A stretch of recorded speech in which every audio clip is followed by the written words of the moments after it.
Assalamu alaikum wa rahmatullahi wa barakatuh. Alhamdulillahi rabbil alamin. Ar-Rahmanir Rahim Maliki yawmiddin. Iyyaka na'budu wa iyyaka nasta'inu ihdina siratal mustaqim. Siratal ladzina an'amta alaihim ghayril maghdubi alaihim waladdallin. Amin. Allahumma salli ala sayyidina Muhammad wa ala ali sayyidina Muhammad. Kama sallaita ala sayyidina Ibrahim wa ala ali sayyidina Ibrahim fil alamin innaka Hamidum Majid. اللهم بارك على سيدنا محمد وعلى ال سيدنا محمد كما باركت على سيدنا ابراهيم وعلى ال سيدنا ابراهيم في العالمين انك حميد مجيد. اشهد ان لا اله الا الله وحده لا شريك له واشهد ان محمدا عبده ورسوله له الملك وله الحمد يحيي ويميت وهو على كل شيء قدير. السلام عليكم ورحمه الله وبركاته. Aki gbogbo ayé akíyín a sì kí gbogbo ẹ̀yin ọmọ ìyá wa nínú ẹ̀sìn Islam gẹ́gẹ́ bá ṣe mọ ètò lórí àwọn ìpèníjà àwọn oríṣiríṣi àwọn àìsàn tí wọ́n dẹ̀ ní ká máa wá lẹ́ẹ̀kan lóṣù láti wá máa ṣèdánilẹ́kọ̀ọ́ lórí ẹ̀. Àmọ́ lónìí tọ́pìkì wa ni pile, hemorrhoid, ìdí yíyọ, ká máa yàgbẹ́ ẹ̀jẹ̀, ká máa yàgbẹ́ ẹ̀jẹ̀, ìròbó àbí òròbó ni Yorùbá ń pè é, kó máa yọ nídìí èèyàn tí wọ́n bá ti fẹ́ yàgbẹ́, kó máa yọ, ó máa pupa bẹ́ẹ̀, ó máa pọ́n, ó máa tóbi, so ó máa ń hún wọn, ó máa ń hún yàn láwọn tó bá mú, ó dẹ̀ máa ń dùn wọ́n náà, so nǹkan tó yẹ pé ó dangerous ni, so tíyàn dẹ̀ gbọ́dọ̀ mójútó ni, so òun la ní ká ṣèdánilẹ́kọ̀ọ́ ìfúnra wa lónìí. So gẹ́gẹ́ bẹ̀rẹ̀ tí ṣe mọ̀ pé mo sọ fún wa pé gbogbo àìsàn tá a rí pé wà nílé ayé yìí natural wà, wọ́n dẹ̀ tún máa fi ń ṣèyàn, gẹ́gẹ́ bí mo sọ fún mi ní máa ṣaláì máa kó ti àyà yẹn tó ń sọ fún wa pé bisimilahi rahmani rahim pé innahu yarakum huwa wa qabiluhum min haythu la tarawnahum. Èṣù àtàwọn companion ẹ̀ àtàwọn ẹ̀mẹ̀wá ẹ̀ wọ́n wà níbì kan tí wọ́n ń wò yín o, tẹ́yìn ẹ̀ lè rí wọn. So wọ́n ń fi gbogbo aburú ṣèyàn, àjẹ́ lè dàyàn láàmú, oṣó lè dàyàn láàmú, àwọn ẹlẹ́mìí òkùnkùn lè dàyàn láàmú, àlìjọ̀nú lè dàyàn láàmú. Ọlọ́run má fà wá lé wọn lọ́wọ́, káwa náà dẹ̀ mọ́ Ọlọ́run, ká dúró tọ́lọ́run ní. So gbogbo àìsàn tọ́lọ́run create pátápátá ní àwọn ẹni burúkú ẹni èṣù ni wọ́n ní duplicate ẹ̀ lọ́wọ́.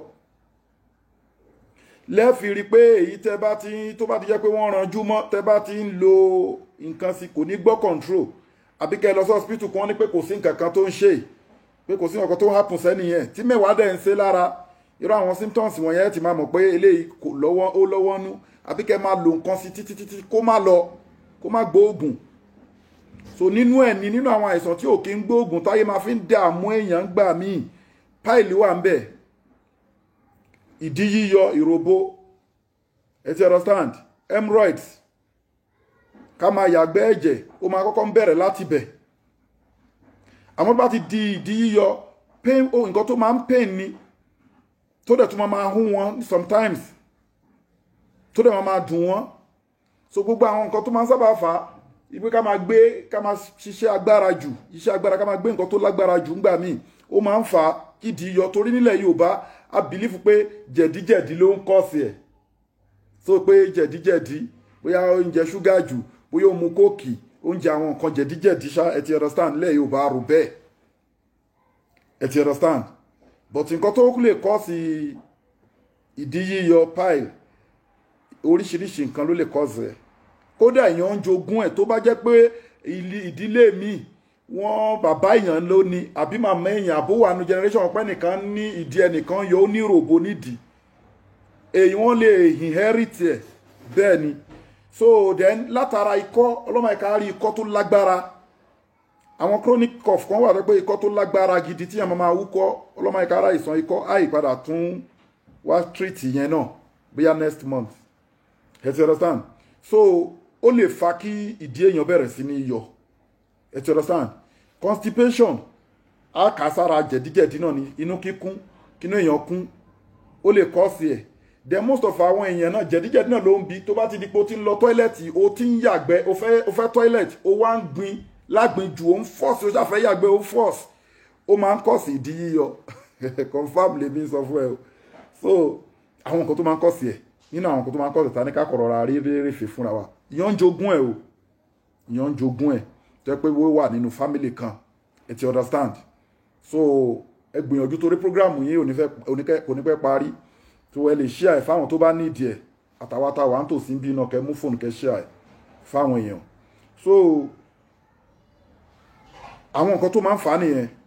so ẹ jẹ́ ká gbìyànjú a máa sọ àwọn nǹkan tá a máa ṣe fún wa torí mo máa ń sábà fẹ́ gbogbo àwọn nǹkan tá a máa ń gbé wa sọ̀rọ̀ nípa stroke a sọ̀rọ̀ nípa diabetes gbogbo àwọn nǹkan tá a dẹ̀ ń sọ̀rọ̀ lé lórí mo máa ń sọ àwọn oògùn ẹ̀mí tá a ní mímọ̀ nípa ẹ̀ tá a wá mímọ̀ lé lórí ẹ̀ lọ bóyá báwọn Indian ṣe ń treat ẹ̀ báwọn Chinese ṣe ń treat ẹ̀ bí wọ́n ṣe ń treat ẹ̀ ní Arab country àmọ́ bá ṣe ń sọ ìyá fẹ́ káwọn èèyàn benefit so àwọn nǹkan tó bá máa wà easier láti jẹ́ káwọn èèyàn táwọn èèyàn bá lè rí la máa sọ ẹ ti understand àwọn nǹkan táwọn èèyàn bá lè rí la máa sọ fáwọn èèyàn pé kí wọ́n lè get yes kí wọ́n lè rí so la fi máa ń try fún wa lẹ́sàmpù pé àwọn nǹkan tí wọ́n lè rí nílẹ̀ Yorùbá wa ẹ ti understand torí èdè Yorùbá mò ń sọ ọmọ Yorùbá dẹ̀ ní mí so àwọn èèyàn mi náà ni mò ń wò pé kí wọ́n gbọ́ àfẹn tó bá jẹ́ Yorùbá tó bá gbọ́rù kí nínú tó lé lédè míì tó lè kọ tó lè ṣàlàyé fún so àbí kí wọ́n contact wa so a kì í fẹ́ prescribe àwọn bóyá àwọn oògùn míì láti bí abiru China ni láti bí abiru India ni láti bí abiru any Arab country pé ẹ lọ wá nǹkan báyìí lọ wá nǹkan báyìí wàhálà ni ó lè má sí níbi tẹ́ bá wà àmọ́ àwọn nǹkan lẹ̀bílẹ̀ wa kódà kó wà nílùú òyìnbó lè tó bá ti mọ̀ ó máa pe Nàìjíríà pé ẹ bá mi sẹ́ndì nǹkan báyìí so mo máa jẹ́ ká jàǹfààní oògùn páìlì yẹn màá fún wa lóríṣi méjì àbóríṣi mẹ́ta ẹ ti understand so ṣẹ̀dẹ̀ rántí pé mo sọ fún wa pé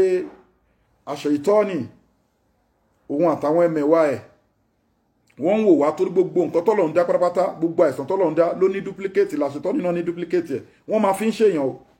páìlì gan máa fi ń ṣèyàn ẹ rí odidi àgbàlagbà mi lọ́kùnrin tó fáìn tó ṣe kíní á ní ìdí òun yọ ìdí ẹ̀ sì ń yọ lóòótọ́ wọ́n máa fi ń ṣèyàn ẹ ti understand so nǹkan tó yẹ pé ó lágbára ni so kò dẹ̀ ní lè jẹ́ kíru ẹni bẹ́ẹ̀ lè pàfọ́ọ̀mù dáadáa kò ní lè pàfọ́ọ̀mù dáadáa ẹ ti understand torí gbogbo àwọn vein tó wá láti ẹ̀yìn wá bí ìdí ló ń ṣiṣẹ́ yẹn so wọ́n ti weak ni táwọn vein yẹn bá weak wàhálà ni ó lè bí pile ó lè bí ìròbó nídìí ó lè bí kíyàn máa yàgbẹ́ ẹ̀jẹ̀ kì í ṣe pé jẹ̀díjẹ̀dí nìkan ló ń fà so èṣù dẹ̀ ní duplicate ẹ̀ mo sọ pé tó bá láìsàn kan tó bá ti gbé lọ sí hospital tó bá ti wò tó bá ti ní kò sí ọ̀kan tó ń ṣe èèyàn tó dẹ̀ pé nìyẹn ń feel problem mẹ́wàá wà nìyẹn o máa need láti treat irú nǹkan yẹn spiritual ẹ ti understand this thing àbí àwọn ẹlòmíì tẹ́ pé irú páìlì ń ṣe mo rí ọ̀tí páìlì ti ń ṣe fún 15 years tọ́lọ́n dẹ̀ ni pé kí tọ́lọ́n fi wá ṣe sábàbí tá a rí yanjú 15 years ẹ wò kò sí nǹkan tí ò tí lò so àwọn àìsàn wọ̀nyẹn ó máa ń lọ́wọ́ nú lóríṣiríṣi but toral grounds jẹ́ kó yé wa pé inna bismillahir rahmanir rahim inna yarakum huwa wa qabiluhu min haythu la tarawnahu èṣù àtàwọn companion ẹ̀ wọ́n ń wò yín o tẹ̀yìn ẹ̀dẹ̀ lè rí wọn so wọ́n lè fa burú ṣèyàn wọ́n lè dààmú èèyàn ọlọ́run má fà wá lájẹ́ lọ́wọ́ má fà wá lọ́ta lọ́wọ́ so káwa náà dẹ̀ súnmọ́ lọ́hùn ẹ ti understand so pile ìròbó níyọ nídìí àbí ká máa yàgbẹ́ ẹ̀jẹ̀ àìsàn tíyẹn ò gbúdọ̀ fojú kéré ni o kò ó dẹ̀ máa ń já oògùn ẹ̀rí pa àti sọ̀rọ̀ nípa stroke àti sọ̀rọ̀ nípa diabetes ẹ ti understand so bí tẹ́lẹ̀ ṣe jẹ́ nìyẹn so irú ẹni tó bá wá ní kinní yẹn náà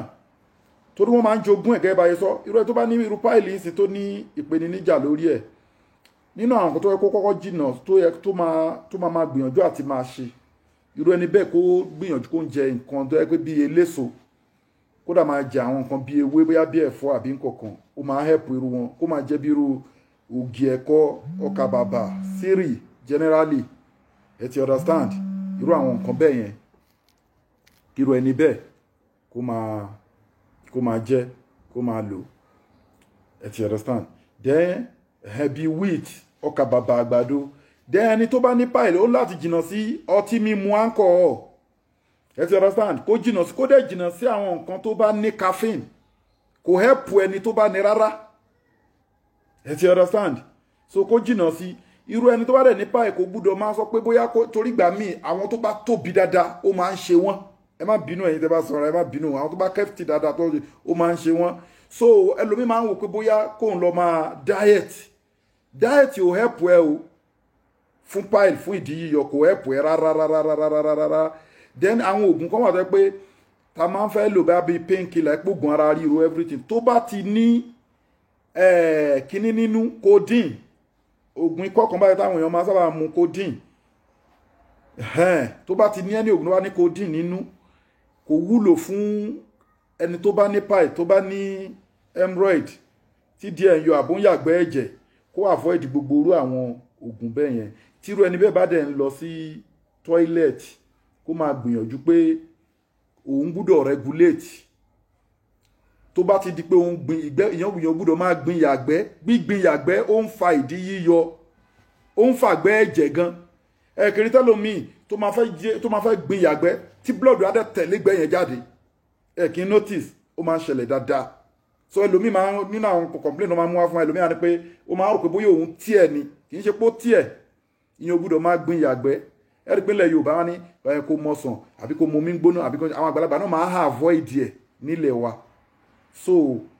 then ẹni tó bá ní kinní yẹn náà ó lè máa ṣe at least regular exercise ó lè help ẹ̀ but kó má nílé mú pé òun fẹ́ diet pé bóyá tóun ṣe tóbi tó ló máa ń sábà ṣe àwọn tó bá tóbi so kò sí ìgbàdá fẹ́ sọ ń bẹ̀ ni pé gbogbo ẹni tó bá ní ìpèníjà lórí ẹ̀ ó lè contact wa gẹ́gẹ́ bá ṣe sọ pé àwọn nǹkan tá lè kò síbi tẹ́ bá wà tí àwọn items wa ò dé mo dẹ̀ sọ fún yín pé a different way láàrin àwọn àìsàn wọ̀nyẹn lọ́lọ́run ní ká nímọ̀ nípa ìta àdẹ̀kọ́ nípa ẹ̀ kí la fi lè fi treat ẹ̀ ṣùgbọ́n nínú tí máa ń ṣe program yìí àwọn nǹkan tí mo máa fi ń kọ́ àwọn èèyàn pé bónọ́ọ̀sì pé lọ ṣe báyìí mò ń jẹ́ kó jẹ́ nǹkan ilẹ̀ Yorùbá nǹkan tó jẹ́ nǹkan Nàìjíríà ẹ ti understand bí mo ṣe wà ń bí sọ pé bí èèyàn gbé irú kéèsì yẹn bá mi ó lè wù mí kí n attend sí pẹ̀lú India items tẹ gbogbo nǹkan tó máa fi bá ṣe tá a máa gbé fún àwọn nǹkan tó pé wá láti Asia country ni tẹ pé láti India ni àbí láti China tẹ pé ẹ̀kọ́ titi wọn níbẹ̀ bí wọ́n ṣe ń treat ẹ̀ lẹ́yìn mo máa lò fúnrú ẹ níbẹ̀ àbí kó jẹ́ pé ẹ̀kọ́ tá a kọ́ láti àwọn ilẹ̀ Arabs àbí let's say prophetic medicine so àwọn nǹkan tá a kọ́ tó jẹ́ pé ó dẹ̀ wà halal tí kì í ṣe pé haram ẹ ti understand so ẹni tó bá ní ìpèníjà lórí àwọn àìsàn kan sí méjì àbí mẹ́ta ó lè contact Global Dahiratu Dhikrlahi ẹ ti understand prophetic medicine and spiritual guideline ẹ ti understand so gbogbo ẹni tí ó bá wá rọ̀ lọ́rùn kó gbìyànjú ẹ lọ wá ewé yìí fún ẹni tí díẹ̀ bá ń yọ àbó ń yàgbẹ́ ẹ̀jẹ̀ ẹ ti understand díẹ̀ ti yọ already kò bá lóye ọdún tó ti wà ń bẹ̀ àbó ń yàgbẹ́ ẹ̀jẹ̀ ni kó gbìyànjú kó lọ wá àbó òròbó nídìí kó lọ wá ewé yìí èso ejìrìn ẹ ti understand tó ti pọ́n wọ́n pè kí ní ẹ̀ ní ejìrìn wọ́n máa fi ń ṣe ewé ẹ̀ wọ́n máa ń gbó wọ́n máa ń fi yọ sí pé jẹ̀díjẹ̀dí èso ẹ̀yẹn tó ti pọ́n yẹn ló máa wá kó pọ̀ díẹ̀ níwọ̀nba ó máa wá jó pẹ̀lú odidi atare kan tó bá jó pẹ̀lú odidi atare yẹn á wá da kíní yẹn sínú àdín tó bá ti dà sínú àdín wọ́n á wá mú ṣùkú àgbàdo yẹn lókàlà yìí ń lọ báyìí o wọ́n á mú ṣùkú àgbàdo á fi sínú kíní yẹn lá máa fi mixi kíní yẹn pọ̀ nínú àdín yẹn ṣùkú àgbàdo yẹn náà ni wọ́n á fi máa kan sí ẹni tí díẹ̀ yọ yẹn tí kíní yẹn bá ti yọ jáde wọ́n máa fi kíní yẹn kan sí ìyẹn nísìnyí báyìí ó difficult láti ṣe fún gbogbo àtàwà labroad but àwọn tó wà nílé lè ṣe àbí tó bá ṣẹlẹ̀ sọmọdé tó rọmọdé náà máa ń ní ẹ ti understand nísìnyí but kejì tí màá sọ fún wa wọ́n pe kíní kan ní ewé tọ́nà poṣó so àwọn kan tó máa ń ṣèǹjẹ wọ́n ṣèǹjẹ sí tọ́nà powó ń sìn so ó máa ń ní iṣu kan nídìí iṣu yẹn lẹ máa lọ wú tẹ bá ti wú iṣu yẹn iṣu ìdí tọ́nà poṣó yẹn lẹ máa wú ẹ wàá bẹ iṣu yẹn ẹ bẹ bí pé ẹ bẹ iṣu tá ń jẹ yẹn tẹ bá ti bẹ ẹ wàá lọ akúnná dáadáa ẹ lọ iṣu yẹn akúnná tó bá ti kúnná dáadáa ẹ wàá wá ẹyin adìyẹ ìbílẹ̀ kó bá jẹ méjì kó bá jẹ yọkan ẹ fọ ẹ wàá po iṣu yẹn pọ̀ mọ́ ẹyin yẹn ẹ fi iyọ̀ sí epo pupa lẹ́ẹ̀fi dín kì í ṣe òróró ẹ̀ sì ní fi magí sí anything kọ́ tó bá pẹ́ ẹ fẹ́ fi ṣe ìwòsàn ara tó jẹ́ pé wọ́n fẹ́ sè lọ́bẹ̀ ni àbí wọ́n fẹ́ dín jẹ ni àbí wọ́n fẹ́ ṣe kíní ni ẹ gbọ́dọ̀ fi magí sí ó máa ń ba àwọn nǹkan wọ̀nyẹn jẹ́ iyọ̀ lẹ́ máa fi sí tẹ́ bá ti po iṣu tọ́nà poṣó tẹ́ bẹ́ yẹn tẹ́ ti gun tẹ́ lọ tó kúnná ẹ wàá pò pọ̀ mẹ́yìn tẹ́ bá ti pò pọ̀ mẹ́yìn ẹ̀pẹ́ ti gbépo síná epo pupa níwọ̀nba so ẹ̀dẹ̀ ti fi yọ̀ sí kíní yẹn ẹ wàá dín kíní yẹn tẹ́ bá ti dín alẹ́ nìkan ẹ jẹ́ kó jẹ́ òun lẹ máa jẹ last lọ́sùn ẹ ti understand ẹ ní jẹ nǹkan mímọ́ ìdí yẹn kò bá ti jẹ́ 15 years ní ìròbó yẹn ti jáde ní díẹ̀ ó máa wọlé so àwọn nǹkan tá lè fi ṣàǹfààní fúnra pé káwọn èèyàn kí wọ́n lọ ṣe so kí wọ́n dẹ̀ get back sí wa àwọn tí ó dẹ̀ lágbára láti ṣe kí wọ́n contact wa a máa send the items síbi tó bá òkú wọn wà ẹ jẹ́ kí n fún yín lẹ́yọ̀ kan sí wọ́n ń pe ewé kan ní ewé àgógó igún àwọn kan tó máa ń pè ní àparí igún àwọn kan tó máa ń pè ní orí igún ewé yẹn green báyìí ó máa fẹ́ ṣe bí orí igún báyìí bí orí ẹ̀ báyìí máa ní bí flower light blue báyìí but ewé ni ẹ máa já ewé yẹn tẹ bá ti jẹ́ ewé yẹn ẹ wà lọ ewé yẹn ẹ lọ gan akúnná tẹ bá ti lẹ́yìn tó kúnná ẹ ti bó ẹ̀wà bí ẹ̀kún ọwọ́ kan kò bá jẹ́ ẹ̀wà funfun kò bá jẹ́ ẹ̀wà pupa ẹ ṣáà ti bó ẹ̀wà bí ẹ̀kún ọwọ́ àbí ìdajì agolo milk tẹ bá ti bó ẹ̀wà yẹn tán ẹ wá lọ ẹ̀wà yẹn bí ìpẹ́ fẹ́ dín àkàrà tẹ́wà yẹn bá ti kúnná tẹ́ ti lọ kúnná ẹ wá míìsì ewé àgógó igún táwọn ìlú kan ń pè ní orí igún táwọn ìlú kan ń pè ní àparí igún ẹ ti understand ewé yẹn lẹ́wàá lọ̀ ní tútù ó máa ń sábà wà létí gọ́tà nílẹ̀ Yorùbá báyìí ó máa ń wà lẹ́yìn balùwẹ̀ ńgbà mi ó dẹ̀ máa ń wà létí igbó ó wà níbi táwa igan mi nǹkan já wá ní kí n fi hàn yín lórí mo mọ̀ pé àwọn èèyàn máa mọ̀ dẹ́ni àwa wà ń bì láti sọ fáwọn èèyàn pé anything ìpèníjà àìsàn kí wọ́n contact wa ni a kàn fi lè ṣe bonus ni so me need láti quiet terms láti máa sọ pé kíní but when I say it if you know it go and do it and you are going to thank Almighty Allah you are going to thank God you are going to appreciate so mo kàn ń fún wa ní àwọn nǹkan wọ̀nyí ni ẹ ti understand so ẹ wá mú ewé yẹn ẹ wá pòpọ̀ mọ́ ẹ̀wà tẹ́ ti lọ yẹn tẹ́ bá ti pòpọ̀ mọ́ ẹ̀wà yẹn ẹ wá epo pupa náà ni ẹ dẹ̀ fi yọ̀ sí so ẹ wá fi kíní tẹ́ ti mixi ẹ̀wà yẹn ẹ wá fi dín àkàrà mẹ́ta ẹni tí ìdí ẹ̀yọ yẹn tó ní ròbó tó ní hemorrhoid tó ní pile ẹni kó jẹ àkàrà kan láàárọ̀ kó jẹ kan lọ́sàn-án kó jẹ kan lálẹ́ kò bá jẹ́ 20 years ló ti ń ṣe ó máa fi ilẹ̀ ẹ ti understand so bí yẹn ṣe jẹ́ nìyẹn you can go and try these 3 things tí mo try àti ṣàlàyé fún wa yìí ẹ lọ gbìyànjú ẹ láwa tá a wà nílẹ̀ Yorùbá ẹ ká gbìyànjú ẹ so gbogbo àwọn tá a fún ní nǹkan stroke wọ́n pè wá pé àwọn lo àwọn bá bẹ́ẹ̀ àwọn tá a kọ́ ní nǹkan diabetes wọ́n pè wá pé àwọn bá bẹ́ẹ̀ àwọn ìta rẹ̀ tí wọ́n kọ́ ṣe lórí ọ́díò náà lórí pé àwọn tó fẹ́ ṣe ètò ọmọ bíbí Ọlọ́run ló ń fún yàn lọ́mọ bẹ̀tẹ̀ àwọn procedure kan wà àwọn ìrìn kan wà náà tíyàn náà tẹ́lómi ti rìn àwọn kọ̀ọ̀kan wà àwọn àìsàn mìíràn wà tó pé kò sí tó bá ní o lè lóyún wàá treat ẹ̀ ní lóòótọ́ Ọlọ́run ló ń ṣọmọ so gbogbo àwọn nǹkan wọ̀nyẹn tá a ti ṣe lọ́díò ara àwọn èèyàn náà tó dúpẹ́ pé bá ṣe direct wọn pé ẹ ṣe nǹkan báyìí ṣe nǹkan báyìí wọ́n dúpẹ́ àwọn tó dẹ̀ dídì pé wá náà tí wọ́n bẹ̀ wá pé ẹ bá wa ṣe nǹkan báyìí lórí àìsàn báyìí lórí nǹkan báyìí la ní tá a dẹ̀ gbowó tá a dẹ̀ send items wá sí wọn àwọn náà pè wá náà wọ́n dúpẹ́ so ẹ má fojú kéré pé kíní ẹ ti understand èyí tá à ń ṣe yìí náà ara sádàkọ̀ ni nínú ẹ̀sìn Islam tá a bá sí mọ́ gbogbo nǹkan tá à ń kọ́ àwọn èèyàn lórí social media yìí some people they are still going to call me kì í ṣe gbogbo èèyàn náà la fẹ́ lọ ṣe fúnra wọn àwọn èèyàn míì máa pè tí wọ́n máa ní ìdájọ́ tí máa gbà so àwọn tó bá dẹ̀ lọ́kọ náà wọ́n máa ṣe lọ títí láéláé táwa ò bá wá sí láyé mọ́ òun wọ́n pè ní sàdákà tó jà èríyà tí ìbá ṣe mistake sàdákà tó yẹ pé tíyàn bá kú àtúnyìn máa bá yàn tíyàn ti ṣe bí ẹni tó gbẹ́ kànga ó gbẹ́ kànga ó ti wá kú wọ́n wá mu omi yẹn ládàá lọ máa bá ẹni tó gbingi fúrúùtù wọ́n wá ń já èso yẹn nígbà tó ti kú ládàá lọ máa bá ẹ ti understand ẹni bẹ́ẹ̀ náà lẹni tó kọ́yàn ní àwọn oògùn ìwòsàn irú ìta ń kọ́ra wa yìí gbogbo ìgbà táwọn èèyàn bá ń lo táwa ò bá sí láyé mọ́ ládàá máa bá wa ẹ ti understand so kò ní jù bẹ́ẹ̀ yẹn lọ fún gbogbo ẹni tó bá ní pile tó ní tídìí ẹ̀ ń yọ àbúyàgbẹ́ ẹ̀jẹ̀ ẹ lọ fa àwọn nǹkan wọ̀nyí kojú ẹ̀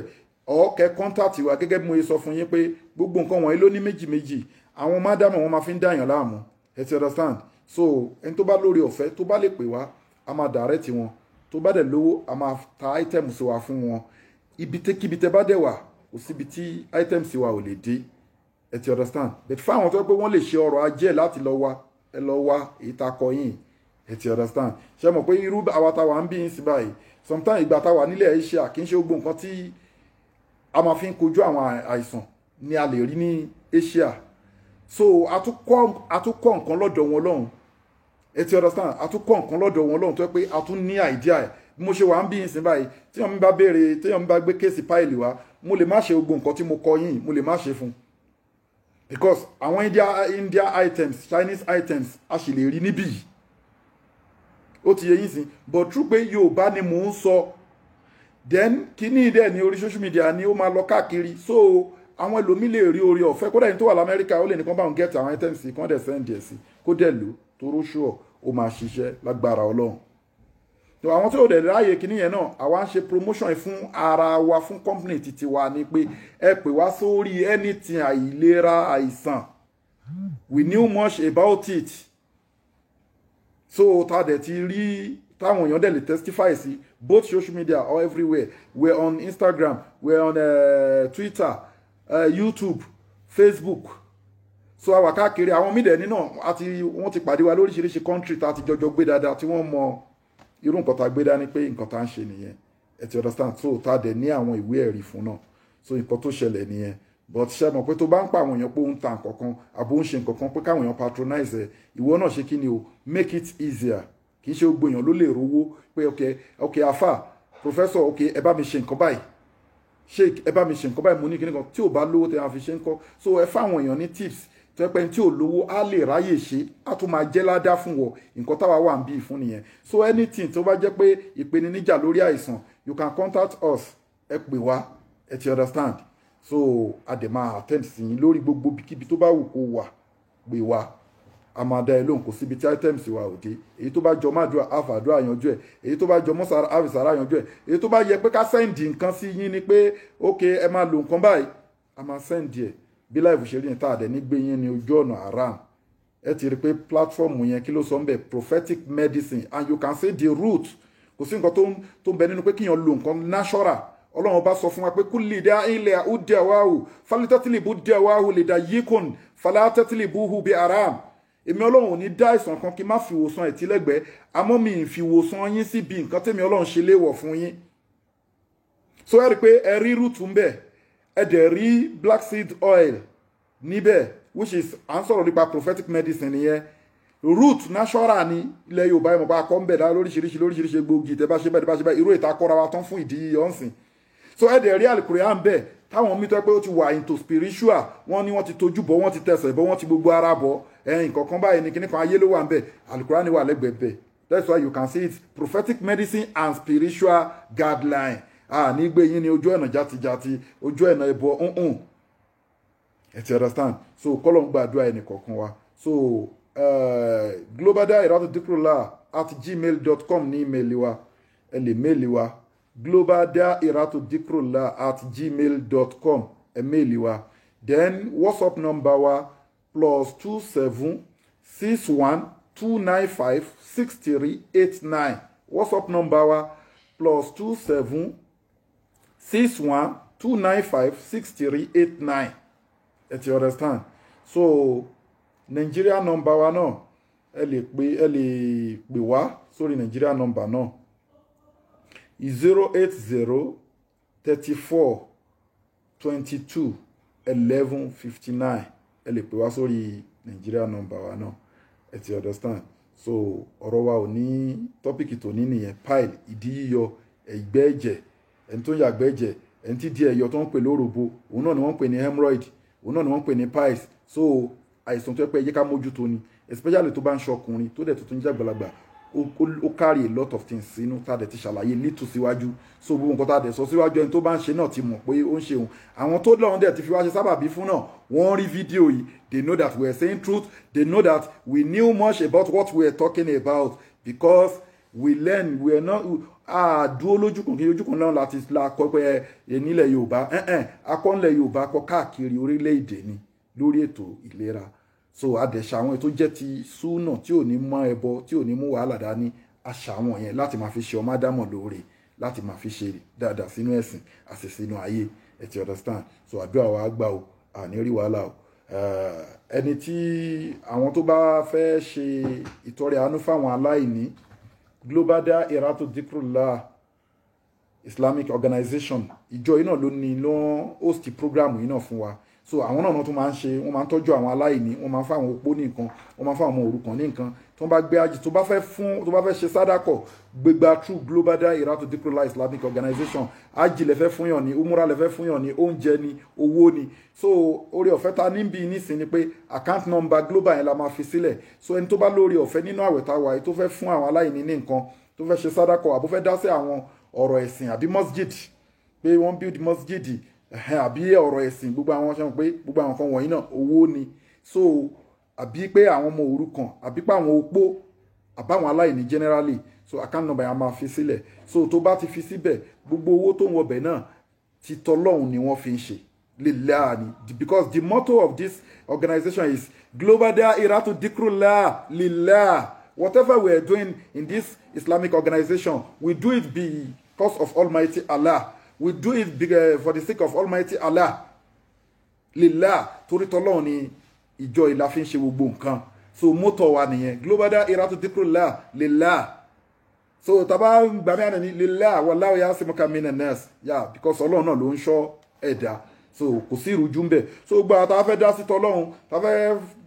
yọ sàká ni a fẹ́ ṣe sàrà ni sádàkọ̀ ni fáwọn aláìní ni a fẹ́ rányàn ní ájì ni a fẹ́ ṣe òmúra ni ẹgbẹgbẹ Global Dahiratu Dhikrlahi account number fáwọn aláìní 0123214254 account number fáwọn aláìní 0123214254 account number fáwọn aláìní 0123214254